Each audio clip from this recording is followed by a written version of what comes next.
I'm back with some more Bleach. Man, Bleach fans have been eating for like the last 2 years easily. They literally have been getting just peak after peak after peak. Regardless, we will talk about fights. Regardless, we will talk about overpowered abilities, the drip that people have, some of the revelations that we do get, and later down the line that I want to get into when we get to the later half of the video. But I started thinking to myself, the Bleach system is completely flawed. Obsessing over things I wanted, I need all the Something that feels like it's extremely in our face, but like not really because it's not talked about, but it's kind of implied the whole way through, is the system itself in Bleach, or the Soul Society, or the system that is controlling the society, if you will. I feel like so many issues that we do see that Ichigo goes through is because of the Soul Society or the government that is controlling the society's fault, and it feels like Ichigo is kind of like a janitor just cleaning up their messes here and there. Regardless, we want to talk about the biggest elephant in the room, which would be Aizen, who is basically just upset that the higher-ups are just using the Soul King's body as like a power source that's used on Mihooks to basically do whatever they kind of want, and him just wanting to be that god or the Soul King himself so he can just control and do whatever he wants, like Yuhaba. Or even on a smaller scale of things, when it comes to Ginjo, him being upset when he was a substitute Soul Reaper and him having his powers being dampened, on top of him always getting surveillance by the Soul Society, by Ukitake. Makes you wonder what would happen if they just gave him a little more trust and decided not to surveillance him or depower him, but just a little bit. Then there's lastly Yuhaba, the fucking travesty that is. Seeing what the Soul King really is, and him wanting himself to be the Soul King instead of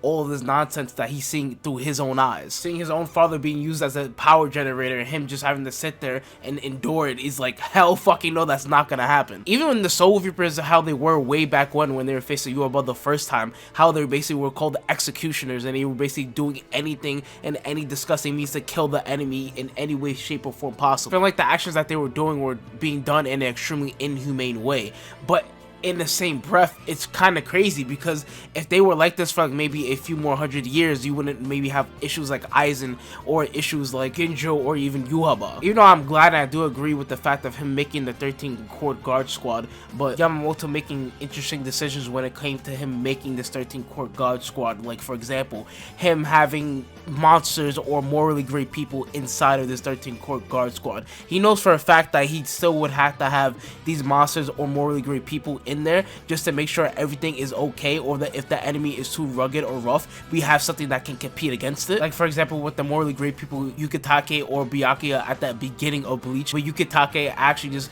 being a monitor when it comes to monitoring Ginjo, or how Byakuya was at the beginning where he was just kind of, well, he was basically just a fucking asshole.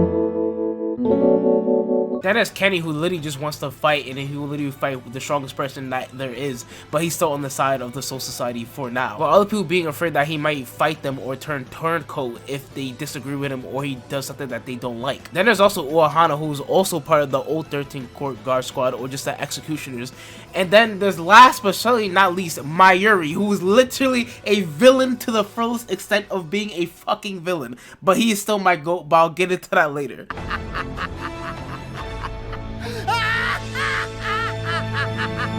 I say all this to say, one, we gotta get rid of the higher up so we can get some new people in there and try to switch this whole thing up. And two, that's just kind of my thoughts on it. I don't know, I just had a random thought on it. I just want to talk about it. But I really want to get into the actual 1000-Year Blood War arc. So here we go. Some of the stuff I did love about the 1000-Year Blood arc this season is just us getting some shine on characters that literally have zero shine most of the show, or only have a little bit of it throughout the whole entirety of Bleach itself.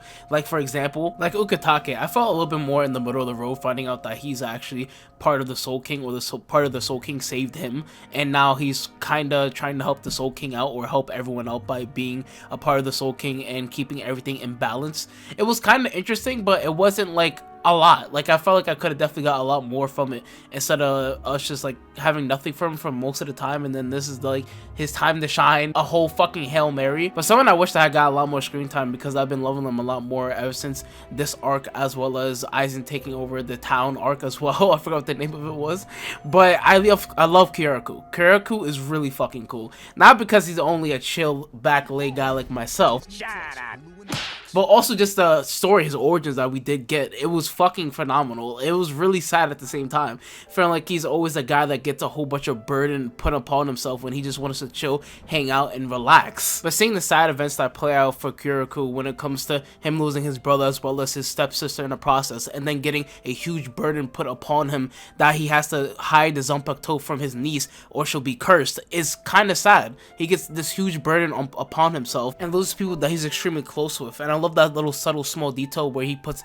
those little 2 fake flowers inside of his hair. He always keeps that on from now on to always remember them. And I love the scene with Neno when she tells the captain, hey, I know that you have my Zanpakuto, give it to me, let me take care of this burden, I want to do this myself. I feel like it's a scene saying like, stop holding all this weight, let's do this together and move forward. You don't have to hold these secrets against me anymore, let's actually go together as a family and move forward. But someone that we did see a lot in Bleach that always gets a shine on, or a little bit of a spotlight whenever we do see him, is fucking Mayuri. His villainous ass is always doing something crazy and something cool at the same time, whether that be him experimenting on his actual Zanpakuto or him showing off his experiments throughout the series and doing something crazy or insane that you've never heard of in your life. But you sometimes questioning, do you even want him to win at all? And when it comes to a fight, with him definitely being one of the most underrated goats when it comes to Bleach, hands down. With his lack of care of others, and the only thing that he cares about is the process of evolution and continuing on to be bigger and better, but again, not perfect. With him and Kapachi being extremely similar when it comes to the fact of just doing whatever the fuck they want to do and no one stopping them when doing it. Also, side note, I find it really interesting how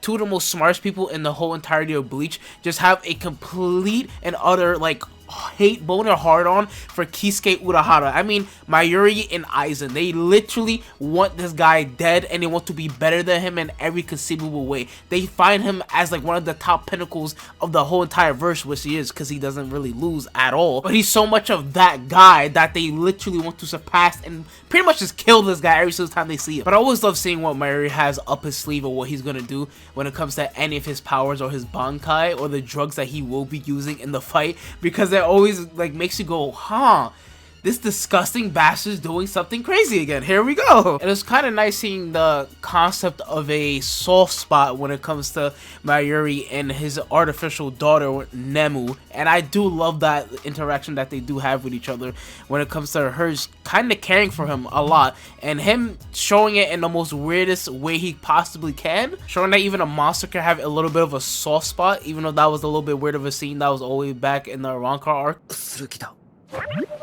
What? Then there's someone that's kinda a little bit surprising, even though he has an interesting design and I know they're gonna do something cool or interesting with him. But Baz B. Baz B is really fucking cool. I did like the setup that they were doing in the past when it came to Baz B's childhood. And myself, Jugo! I did love that a lot. I love seeing the origin for both of them. It showed like why Yuaba was doing what he was doing, the lengths he was going to do when it came to killing other people in the village, and how much of a disgusting monster he really became.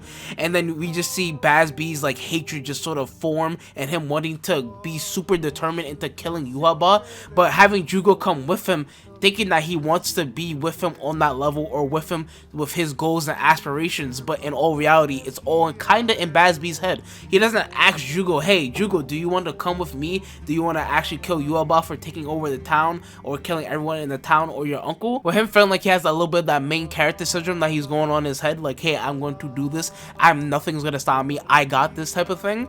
And then with Jugo, it was super interesting because not a lot is said, but a whole bunch of shit is implied. So I think, in my opinion, when it came to Jugo, I think for sure, like, he didn't have much when it came to that village. Like, he was getting abused and maybe even touched by his uncle from what was said.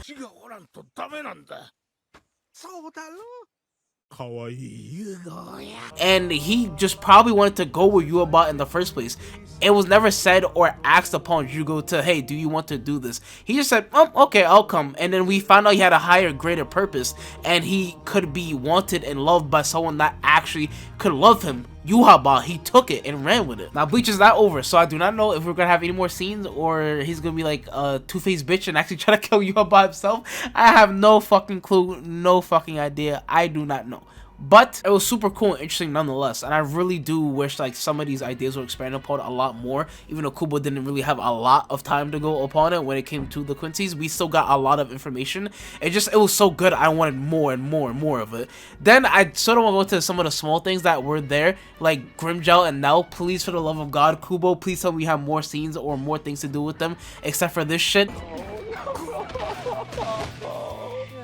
Oh, I was not pleased with that. I was like, what the fuck is happening? Grimjaw, you bum, get the fuck up. And we don't even see Nell at all either. If the visions get cooked again, I will be jumping off a bridge in GTA 5 RP. I will be happening. I promise you, to me, to you. And last but certainly not least, Bloods thought they were going to do something. That is hilarious. But other than that, I'll see you guys in the next video. Like, comment, subscribe. Goodbye.